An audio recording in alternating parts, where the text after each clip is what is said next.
We entered a bearish butterfly, and as I was saying, the entry on this thing was the best I've ever seen.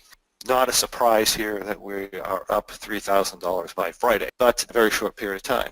And we're going to be getting a bounce in the market here, and we may or may not draw it down today.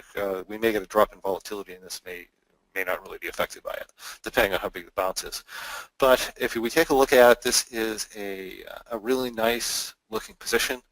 Now, as a bearish butterfly trader, you follow the guidelines if that's what you're doing. But if you're more of an M21 trader, and I think I talked about this on entry, there's a difference between a very good trade entry and a very good trade. So one of the things you might want to consider on the bounce here is, again, assuming this was your plan prior to going in, we don't want to change plans midstream here. But assuming you plan in advance, then this is a good situation where a lot of the times we'll flip this over to an M3 trade